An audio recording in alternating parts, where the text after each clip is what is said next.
Well, students sure look forward to summer, don't they? And let's be honest, the same is also true for those of us who are teachers. I remember when I was a transition teacher in Texas, how much I longed for the last day of school. And I think summer brings this really highly anticipated break from all the rigors of classes and homework, testing, even assessment. And although the school doors might close in May or June, a number of rich and varied learning opportunities still exist for students with disabilities throughout those summer months. In fact, summer actually represents a really opportune time to further your students' transition related goals within really community contexts that provide them with meaningful opportunities to gain the skills and the experiences and the connections that can better prepare them for life after high school. But how do we make this happen? How do we actually make it happen for our students? Well, this webinar is going to focus on practical strategies for connecting youth with significant disabilities to summer employment even before they graduate high school. So I'm aiming this session towards several key objectives. I anticipate you will discover the value of summer work experiences for your students with significant disabilities, that you'll learn practical strategies for increasing the likelihood that your students will actually have these summer experiences, that you'll identify ways that you can support your students in this area, and that ultimately you'll connect to free resources that can guide you in this work. Now, I'll be drawing heavily from a research project we completed called Project Summer, which simply focused on identifying effective and feasible ways for promoting summer employment among students who had extensive support needs. So let's get started. And perhaps I think we should begin by just addressing why summer is such a valuable time to focus on work experiences. Now, in most communities, there are actually more local job opportunities for youth than really at any other time of the school year. Hospitality opens, recreation, all kinds of summer experiences that need good student workers. And the availability of job opportunities usually not only increases during the summer, but it also is a time when youth have a lot more flexibility to work more hours and even varied schedules. And not surprisingly, it's a pretty common experience for youth to obtain summer jobs. In fact, about 60 to 70% of youth with disabilities pursue these kinds of experiences. So it's a pretty normative thing. It's pretty typical of what youth tend to do. And summer opportunities are also, I think, in terms of work, really advantageous because unlike work experiences that are offered during the school year, summer jobs don't compete with students' access to the general curriculum or study time or even extracurricular involvement. So there's not this competition, between doing work and doing summer activities. And for youth with significant disabilities, engaging in meaningful work or other community activities throughout the summer can maybe help reduce some of that substantial vocational or social or even functional skill regression that we can see often occur during a 3-month summer break from school. And the thing is, if you add up all of those summers that they have from age 14 to even as late as age 21 or 22, students end up gaining an accumulated total of 1 to 2 years of additional time to develop their employment and self-determination and social and recreation skills before they exit school services. And because community-based jobs are often not introduced later into students' high school programs, youth who work during the summer can access earlier work experiences. And finally, I think this is just a great way to engage students in productive and positive experiences, particularly for those students who are kind of more prone to get engaged with more delinquent kind of activities. Here's a positive way to engage them in the world of work. Now, unfortunately, we know that one of the most promising windows for addressing employment occurs at the very time when needed connections and services and supports are most often absent. For example, most teachers, many of you, are on 9-month contracts, and that often leaves few, if any, staff available to provide direct support to youth or to make needed connections or even to troubleshoot potential problems on the job. As one transition teacher named Mary shared with us in our project, We just don't, she said, we don't have a lot that the school offers because no teachers are paid during the summer to do that. It would be the parents who would be taking the initiative. And sometimes there are differences between kids. Some parents really go all out and do that. Some don't have time, and some don't have the means to do it. And I think this quote really puts in perspective the challenges of summer employment from the perspective of staffing, for example. I think the absence of school-provided transportation during the summer can even further limit the types of jobs that some youth can consider. So even when we have extended school year or ESY services that are offered, they usually tend to focus on academic remediation or related services or even other campus-based instruction rather than addressing career development experiences for our students. And likewise, there are often few community agencies and programs that intentionally focus on meeting the support needs of youth who have not yet exited school. Of course, there's some practical issues that arise. For example, family vacations and other logistical issues can make it hard for some students to find or even sustain their work if they're constantly coming and going or here for a time and off at summer camp. So those are things that you need to understand and explore. And of course, there's this widespread perception still that employers are just unlikely to hire students with significant disabilities. And we have to work to change those perceptions and upend those kind of attitudes that limit the opportunities for our students. And these challenges can all combine to ultimately limit the opportunities of our students. For example, one of our studies that really focused on this issue found that only 15% of youth with significant disabilities worked at any point during the summer. That's about 1 in 7 youth. And that compares to about 60 to 70% of youth without disabilities. So there's this gap between what students without disabilities typically do in the summer and then what our students with disabilities do. We also know that older students are more likely to have summer jobs, as are students who have had stronger employment-related skills or who have, as we mentioned in the first session, who have teachers who expect them to work. In fact, that substantially increases the likelihood of them ultimately finding a job. But the real thing to really emphasize here isn't these sort of national numbers, but really what this looks like for the students that you serve on your caseload. Think about those students. Which of your students have already worked in the summer? And what made those experiences possible? And do any students come to mind who might benefit from having this opportunity as you think about moving forward? Well, let's turn now to some practical strategies that can help change these numbers and put students in a much stronger position to obtain summer employment. In our project involving nearly 30 Midwestern high schools, we focused on 5 interconnected strategies that led to actually 2/3 of students with significant disabilities obtaining work in their local community.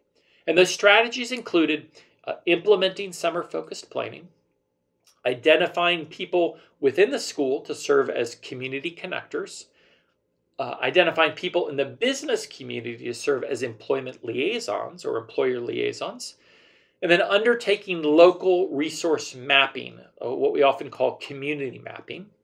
And then 5, hosting a community conversation on this topic of employment in a way that rallies the entire community toward these ends.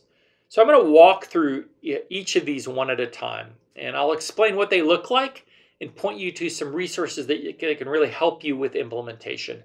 And I'm going to start here with community conversations. So during the spring semester, before summer launched, each school district hosted a community event designed to foster dialogue around the ways that schools and businesses and agencies and organizations and families and youth and other just local citizens could work together to expand the employment opportunities of youth with disabilities in that community. And it's also a way to identify new partners to collaborate with for those participating schools. Now, I'll share much more about this approach in a later webinar in this series, but I thought for now it would be good to just highlight sort of a brief overview of what these look like and why they matter. So during each 2-hour-long evening community conversation, someone, usually from the schools, facilitates a series of concurrent small group conversations at small tables where people share ideas and brainstorm solutions and build relationships. And that's all followed by a culminating whole group discussion in which everyone shares out some of the themes they've heard, the best ideas, the strategies that really emerged at each of these table conversations. So the conversations focus on two targeted questions. The first is, what can we do as a community to increase summer employment opportunities for youth with disabilities? And second, what would I be willing to do to facilitate summer opportunities in terms of employment for youth in our community? Now, you should quickly notice that the questions focus on possibilities rather than on problems, on actions rather than on barriers. We don't need another conversation where people sit around and talk about what's going wrong. We need conversations that bring people together to talk about what could make it go right, what would be possible. So people from the community sit at round tables of 5 to 8 people. They spend about 15 minutes on those questions each before they rotate and get up and switch tables to talk with another group of 5 to 8 people around the same questions. And it's repeated usually 3, maybe 4 times. The great thing is that each of the tables, there's a table host who writes down every idea that was shared so they aren't forgotten and so people can move on them. Now, one key feature of these events really entails inviting people who wear many different hats in their community. Some who maybe work professionally within special education or disability services, as well as trying to get about half of the attendees there who are just members of the community. They don't really know much about disability at all, if anything, but they know their community well. They care about its thriving, and they see it from a very different vantage point than we do as school educators and leaders. So across the school districts, this is really involved inviting business leaders and civic leaders and people who represent community nonprofits or faith communities or many others as you might think about this. The average size of these events is around 30 to 50 people. They've ranged from as low as 17 to as many as actually 98 in some communities as well.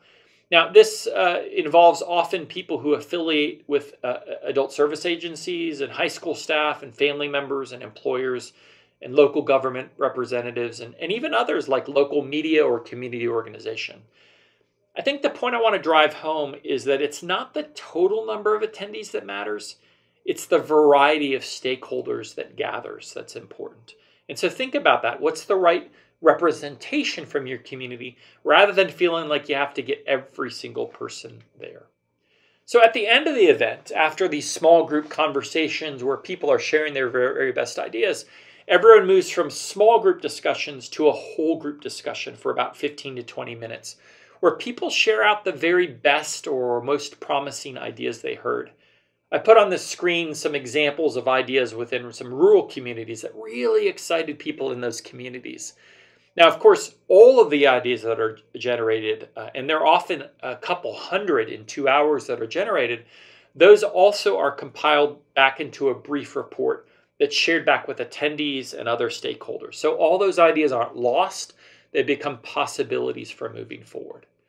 For example, in one Wisconsin community, people were really excited about the idea of having schools partner with the local chamber of commerce. And this was a way of publicizing the need for employers who are interested in benefiting from the contributions of students with significant disabilities during the summer months. So what they did is they placed a small announcement in the chamber newsletter, which was sent out to hundreds of local businesses, and that generated several key job leads for students in the summer months. So these community-wide events provide a foundation for the more individualized work you'll do with students that will follow. And there's a number of reasons why you might want to follow a similar approach.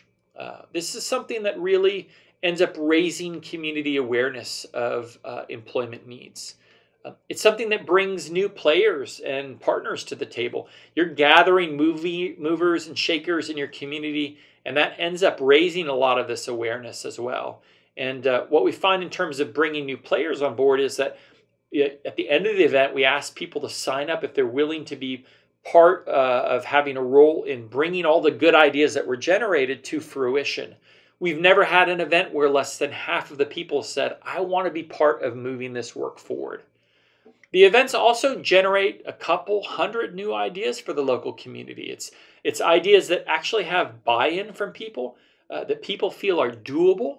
And that's not bad for 2 hours of time to get a couple hundred unique ideas. Of course, the whole group discussions also function to generate a list of first steps. So you start to sort of discern what are the things people are most excited about that might make sense as our first next steps to move forward. And finally, I can't emphasize this enough. These events are just a lot of fun for hosts, for attendees, for the people facilitating, and everyone in between. It's a great chance for people to gather and get energized and see that they're not in this work alone. There's lots of people who could really help them. So if you are intrigued and you want to move forward on such an event and want to know how to carry one out, I just want to point you to 2 practice guides that we've developed. The one on the left really focuses on the overall big picture steps for hosting a community conversation event. And it just has step-by-step ideas for recruitment, ideas for facilitators, and ways to move forward on the ideas that are generated.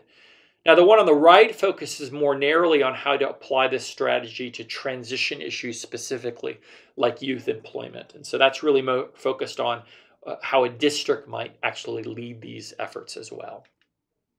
Well, the next strategy is called resource mapping, or some people call it community resource mapping.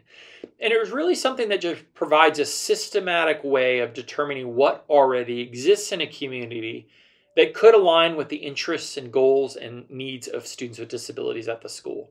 But it also helps compile this information into an accessible document that then is made available to students with significant disabilities and their families and the educators who support them as well. So most communities are already filled with resources and people and places and opportunities that can be drawn upon to benefit students who are transitioning to the world of work, and particularly summer work opportunities. But those resources are often just not usually well known. So community resource mapping involves identifying and compiling both the informal and the formal resources that might be harnessed to facilitate summer work experiences for youth with disabilities. Now, the districts that we worked with initially compiled information about disability-specific and generically available resources and programs and supports that were available to youth with disabilities in their local community. And they also gathered often some informational resources available more at state and national levels. And then additional resources were contributed by participating school staff and attendees at that community conversation event, and really from any community member via a kind of a web-based submission form.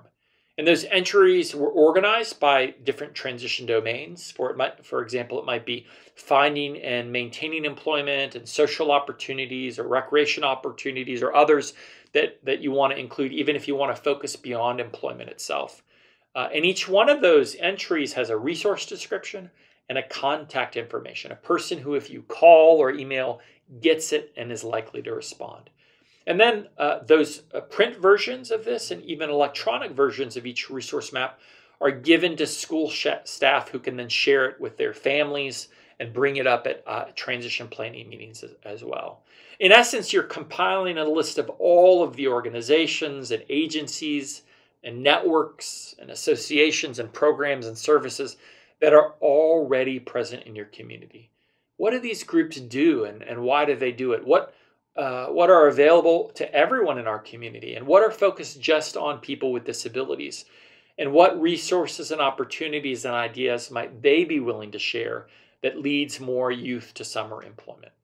So this approach adds to the list of resources and ideas that you already compiled as part of your community conversation. In essence, it helps document many unspoken resources and makes them public for everyone. And it also brings together disconnected and often fragmented efforts all into one place in this resource mapping tool. I think it also invites new partners into this work, people you might not be collaborating with, civic groups, employers, community providers, and just other generic community organizations that really could be assets when you think about this road to summer employment. And finally, it gets needed information into the hands of youth and families in some accessible way. And that's so important because so many families say they struggle to understand what's available and to know how to tap into those resources in a timely and understandable way. So let me just share a few tips about resource mapping before I share some actual resources you can draw upon. So remember that community conversations can actually help feed your resource map. At some events, they actually put up butcher paper on the different walls and then ask attendees to circulate around and write down what they know about people or organizations or programs that could help students in various areas, such as helping them with employment. And the next thing is make sure to seed the map with some initial structure and content so you have a good starting point before you share it with others.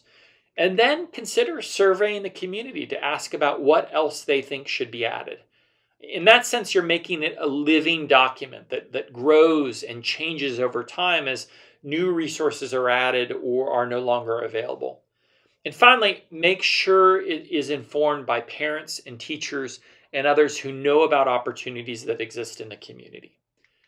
So there are also a few excellent guides on how to actually carry out community mapping. They're practical and they're easily available and they're free. So NTACT, the collaborative, which we've mentioned before, has a wonderful toolkit on resource mapping. And that can be downloaded from their website. And you'll see the web addresses all across the bottom of the screen. There's also a recent article in Teaching Exceptional Children that actually focuses on creating electronic versions of these maps, electronic versions that go directly into the hands of your students and their families. And finally, the Asset-Based Community Development Institute, or ABCD, developed a guide a number of years ago that's still relevant called Discovering Community Power, a guide to mobilizing local assets and your organization's capacity. And they didn't develop this around disability specifically, but it has a lot of relevance to this work. Well, now let's turn to some summer-focused planning, which I just think is a critical component in the pursuit of paid employment, particularly during the summer. So planning with students with significant disabilities was facilitated by a community connector, which we'll talk about next, and then focused explicitly on the upcoming summer months. And that's really critical. It's got a very narrow, kind of zeroed-in focus on upcoming summer. And so we developed a basic planning tool template that you can use to structure these conversations with youth, as well as teachers, parents, and potential employers, and any other stakeholders in this area. So despite broad agreement about the valuable contributions that summer work and other community experiences can make to the quality and relevance of youth overall transition education, we've actually noticed that transition planning around summer occurs pretty infrequently, or it's really addressed very, very informally. For example, in our project, only 1/4 of teachers reported having discussions with their students with significant disabilities about the upcoming summer. And I think most transition efforts really are instead focused on planning for life after high school or around programming provided during the school year. We heard this from our interviews with one transition teacher named Sue. And she said, informally we sit down and I might brainstorm ideas with them. You could contact this person and this name to set up doing an internship. So definitely giving them leads and ideas. But as far as expending extra time with helping them through that process, no, it's definitely informal. So as you can see, we want to make this a more formal and intentional process rather than letting it just be happenstance conversations. And there are many benefits to making this a formal focus through intentional planning. For example, it can promote individualized supports and services that are based on our students' interests and abilities. I think it can also make long-term planning much more relevant because what you're doing is connecting this future that's way out there with short-term opportunities and goals. Moreover, it brings together key people in a student's life to help design and support meaningful employment experiences as well.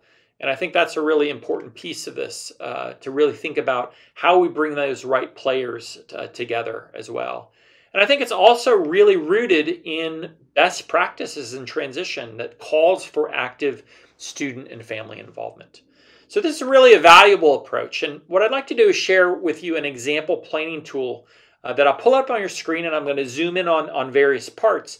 But it's a tool that lists a series of open-ended questions designed to help link students' summer experiences to their goals for life after high school and to identify the supports they'll need to pursue that summer job, as well as their short-term goals for the summer, for the spring semester and upcoming summer, possible places in the community to meet these goals, individuals who might be able to help, needed supports and resources, and then ultimately persons taking responsibility for each element of the plan. So we've embedded prompting questions into the planning tool, and it really is designed to encourage discussion and consideration of key challenges and barriers identified in the literature, things like logistics and scheduling and needed supports. So community connectors usually conducted this planning during the spring semester, usually after they had a local community conversation and after they developed the community resource map, so that they'd have access to information and connections with key stakeholders, including the employer liaison that we'll talk about in just a bit as well. So the planning forms tended to be completed at least a month before the start of summer, usually earlier, and an average of about 4 individuals were part of these planning meetings, usually the youth, the community connector, other teachers, and it could include parents, employers, the business liaison or employer liaison, and others as well. And so as with other aspects of transition planning, involving the youth in making decisions about their own lives, including the summer months, is really important. Students are in the best position to provide information about their personal interests and goals. And although some students with significant disabilities aren't always able to reliably communicate their choices and their preferences, I think having them at the meeting provides increased opportunities to gather feedback, maybe even just by stopping periodically and asking yes or no questions. But it also changes the dynamic of the conversation when the student's there. So think about how you might use picture symbols or magazine pictures or digital photos to support youth who have had limited opportunities in the past to make choices or have limited communication skills and just need those extra formats to really help engage them. So after you determine who might contribute to the planning process, then our attention turns towards identifying the students' longer term or big picture goals for their lives. Now, a comprehensive approach to transition education really focuses on providing youth with the skills and the supports and services and experiences and connections that they need to realize their goals for life after high school. So having good summer experiences ends up actually furthering these long-term goals. So you want to help articulate the connection between the two. The next step then involves identifying the students' summer goals, and we'll come back to this a bit as well. But for youth and their families, this is often a lot easier than long-range planning because summer is this kind of bounded period of time. It's in the immediate future, and students have a hard time projecting 4 or 5 years out, but they can easily think about this upcoming summer. So it makes it sort of much more proximal as we're thinking about planning and easier for people to envision as well. So there are some guiding questions that help prompt students to connect this long-term planning to the short-term goals. So some questions you might pose are like, what types of jobs have you had in the past? And are you working now? Did you work last summer? What types of summer experiences could help you meet your goals for life after high school? And what would be your top 3 places to work this summer? And what other types of jobs sound interesting to you, and what do you like to do in your spare time? And then you might ask, what types of jobs or activities do they definitely not want to do? And youth are pretty good at saying what they definitely don't want to do. So ask that question. And then ask what's most important to them in a summer job. Is it about the certain level of pay or the type of job or the location or even the schedule that matters? And then ask what is important in the community, or available rather in the community, that might be a good fit with their interests. And this is where the whole team really needs to speak into that as well, because youth might have a very narrow sliver of view regarding what's available in their community. Ask them what type of help they'll need in the next few months to connect to a summer job, help with applications or making phone calls or finding job openings or even practicing interviews. And then finally, ask whether there are other people, like personal friends or relatives or neighbors or friends of the family or someone they go to church with, who could help them connect to a summer job opportunity. And all these questions are written in anticipation that the student would be the first and primary respondent, but other team members absolutely could and should contribute their ideas and insights as well. And then finally, those goals get written down in the next section, along with some follow-up questions there as well. So what are some possible places in our community that might provide opportunities around those three sort of highly desired goals? And what do we already know, or who do we already know or need to seek out who might be able to help in these areas? And what supports or resources are needed to make that happen? And finally, who would take responsibility for following up on each of those areas? And I think too often students with significant disabilities are kind of plugged into existing jobs or programs that schools or even adult service systems routinely have used, because there's this prevailing assumption that nothing else exists in the community, or because students with significant disabilities have really always been slotted into a particular place or program. But when we start with a student's interests, and then we only move on to possible places in the communities that align with those interests, we end up with a much wider range of options and possibilities. And we also end up tapping into a greater existing networks and affiliations as well. So after you have those opportunities identified and potential contacts have been identified, then you could start thinking as a team about any additional supports or resources that youth can use to find and maintain summer jobs, or other summer activities as well. For example, you might find that youth need transportation or job coaching or just occasional check-ins. And so school teams have often used the series of questions that I've listed here at the bottom of this section to identify additional considerations needed to successfully support students at the job. So will the student need direct help or support on the job? And if so, who would provide that? And will the student need someone to check in with them periodically during the summer? And who would that person be? Are there transportation issues or scheduling conflicts or family concerns or logistical issues like that we need to consider? Like, does the summer include a summer vacation for families that has to be sort of worked around in terms of a job? And then, are there skills the student should learn prior to that job to better prepare them before the job starts? So things you could work on while the student's still in school or in community-based work site. And finally, what roles will the student and the family and teachers and other business representatives play in connecting to that job? These are really critical questions that help you basically lay out a plan of action for how you move forward and who's responsible for those different job ideas. So high school special ed teachers and case managers who've worked with students on summer planning spoke to the following benefits of this planning process. They said it provides an earlier start. When summer planning begins several months in advance, then school staff and parents and youth have much more lead time to identify specific opportunities in the community.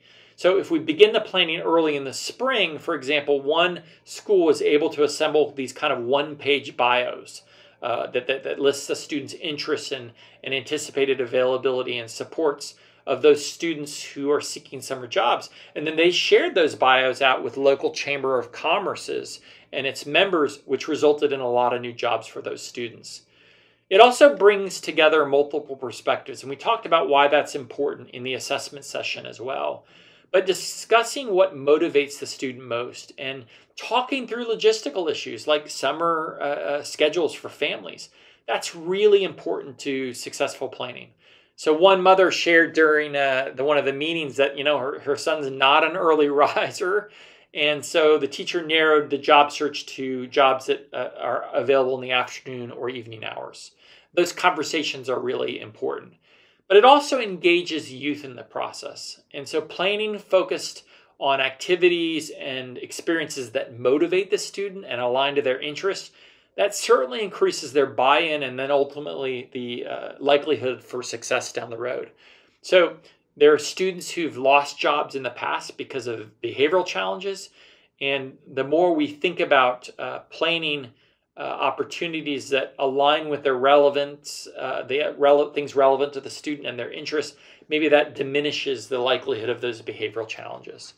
But it also focuses on tangible outcomes. Students and families understand the value of planning related to the upcoming block of time of June 15th to August 30th, as opposed to that kind of longer term planning that seems so abstract and so far off in the future.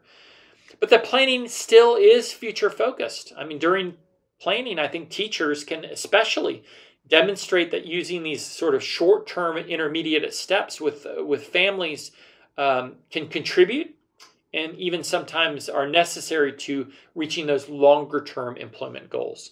So youth and families have found that even small experiences, a volunteer job, a job with just a few hours a week, maybe even an entry-level position that's not connected directly to their career path, that can still help students gain experiences and make connections that could lead to meaningful and sustained work in the future. Well, teachers who partner with school administrators or vocational rehab providers or employers or chambers of commerce or transportation services or any other community group have reported the most success and satisfaction with intentional summer planning. In contrast to teachers who tried to do it all themselves, they often experienced little or no teaming with community partners. They were much less satisfied with the planning process and the resulting summer experiences of their students. So to facilitate these connections, schools can identify one or more people at their school who could serve in this role of community connector for youth with significant disabilities. That community connector could be the special ed teacher or a program support teacher or a paraprofessional or even an employment specialist who works at the school. In essence, the role of these community connectors is to attend their local community conversation and then to suggest other people to invite, and then to facilitate the planning process for youth. So they're usually the one convening and leading that meeting around summer employment. And then their role is also to make connections that link students to summer opportunities. And they'll do that in collaboration with that employer liaison that we'll talk about next. And then we also hope that they'll serve as a link between parents and school staff and employer liaisons and others to facilitate progress towards meeting youth summer plans. And of course, we need them to follow up with the youth and the parents and the students and others during the summer to help problem solve any challenges that might arrive. So we don't always envision community connectors as being a direct support to youth during the summer months. They could be, but they don't have to be. Instead, they're asked to identify and connect youth to resources and supports that could be drawn on to this end. So connecting youth to summer jobs involves identifying job areas and local opportunities that reflect a student's interests, and then contacting those local employers about job openings, maybe helping the student to apply and interview for these jobs, and then arranging needed on-the-job supports and addressing transportation and scheduling and parent concerns, and even logistical issues that relate to maintaining that job. So for those youth who already are working during the school year, connectors can also help take responsibility for identifying and recruiting the supports a student would need to maintain that same job into the summer months. And so when developing summer-focused plans, connectors often identify which of these tasks they'll do and which tasks other school staff or parents or community agencies or employers would complete. For example, when a student needed assistance finding a job, community connectors reported asking parents of the student and relatives or other school staff to assist them in identifying job opportunities. And similarly, when it was determined that during the planning process that an employer liaison could assist them in identifying those job opportunities, they made connections to that person. And similarly, when it was determined that during the planning process that students would require on-the-job supports during the summer, that connector might arrange school-funded or community-funded job coaching, help connect families to agency-funded job coaching, or even provide that direct support themselves. So what's the value of having a community connector? Well, I think it ensures that someone's there to follow up on intentional planning and make actual connections. We've all known great plans that have been crafted and no one has ever acted on them. And so this helps eliminate that likelihood. It also designates a lead person to explore community opportunities and resources. And for families, it really helps create a point person for them, someone they can reach out to pose questions, to check in on things, and to brainstorm sort of changes that are needed. But it also creates a point person for the business community, particularly if later problems arise and there's struggles on the workplace, which often happens with our students, particularly if that's their first job. So those are some of the reasons to really create a community connector, but we would also advocate for an employer liaison. And that's the final piece of the puzzle. The employer liaison, their role is to attend the community conversation, to draw upon their existing networks and relationships to help the community connectors make links between what a student wants to do and then employment or internship or volunteer opportunities in the local community. And then their job is to collaborate with the community connector as needed, and also, if possible or appropriate, to attend that planning process for a particular student with significant disabilities. Then they're hearing firsthand and meeting the student. They're much more able to then do networking in the community with that information and connection in mind. I think this responds to the concerns of many teachers who wish they had stronger connections to the business community. Like Tina, who was a transition teacher, who shared in an interview that I would like to see better connections with business. We're their future, so come on over and help us. Take some of our kids under your wing. Industry really has to reach out to our kids too, because that's their future for the community and others. And there are a number of people you could consider for this role. In our projects, we've relied on prominent business leaders who are well connected to other employers, or we've turned to staff from local chambers of commerce who've already built connections throughout the community, or representatives even of any of a community's service organizations, like the ones I've put up on your screen. That's just a sampling of who might exist in your community locally. You can see the signs as you come into your community that will list which of these organizations exists there as well. In essence, you really want to find someone who's known well within the community and who knows the community well. So again, this is just a sampling of possibilities. So why should you consider an employer liaison? Well, relationships. I mean, most jobs come through personal connections and they draw upon social capital. Like, we turn to people we know in that essence. And the other thing is it provides people who have a perspective of the world of business, who know local business needs. And teachers are great at many, many things, but they're often not usually experts on the world of business and all the employment possibilities that exist right in their midst.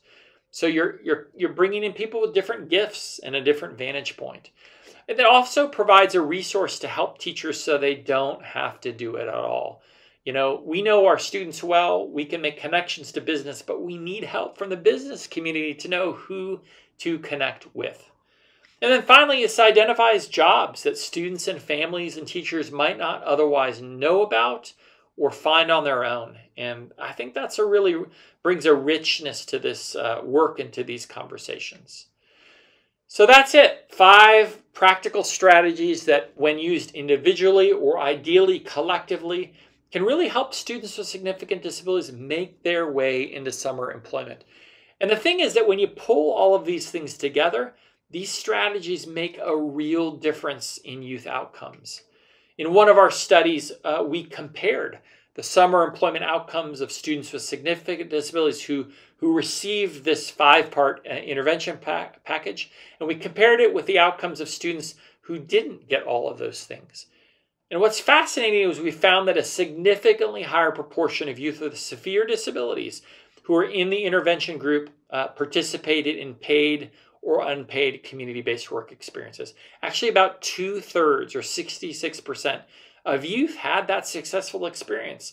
And that compared to only about 19% of youth in that comparison group who didn't have access to all of these things. So when you put those together, what you find is that students who received this intervention were 3.5 times more likely to have had any community-based work experience compared to those youth in the comparison group. And I think these findings really reinforce that, one, it's reasonable to expect youth with severe disabilities with access to planning and support that they can work in the summer months. It also underscores that without intentional and focused efforts, summer employment for these youth is probably going to remain elusive. Now, I recognize that everyone has full plates. And in fact, most of the community connectors that we spoke with amidst those full plates still recognize the importance and the value of their own role in facilitating planning and making community connections. For example, connectors generally agreed that the strategies fit well with their other job responsibilities and were fairly easy to do and would be considered acceptable to other special educators. We heard the same thing from employer liaisons who generally considered working with the community connector and then identifying those potential employers to be fairly feasible as well. So what I put up on the screen are the average ratings of community connectors for each of the 5 strategies that we've talked about throughout this webinar. One related to how helpful that strategy was to them, and one related to how feasible it was for them. And ratings of 2.5 and above are in that somewhat to very helpful or somewhat to very feasible range as well. So it's doable, you can do this, and if you do it, you can get good outcomes for your students. You know, the road to summer employment is challenging for students with significant disabilities, but it is well worth the investment when it results in more students connecting to jobs that build their resumes and grow their skills and increase their references and activate their motivation. So I hope this webinar has given you some new ideas about the steps that you could take to facilitate this process and elevate the outcomes of your students. So I hope you'll check back on the other webinars in the series as well, because they also include additional ideas for how you might forge stronger connections to the world of work and collaborate with community businesses and tap into the incredible resources and capacity of your local communities to step into the space and make a real difference in the outcomes of youth with significant disabilities. So thank you for the work you're doing on behalf of students, and I hope this will equip you to do that work even better and more strongly as you think about moving forward. So thank you.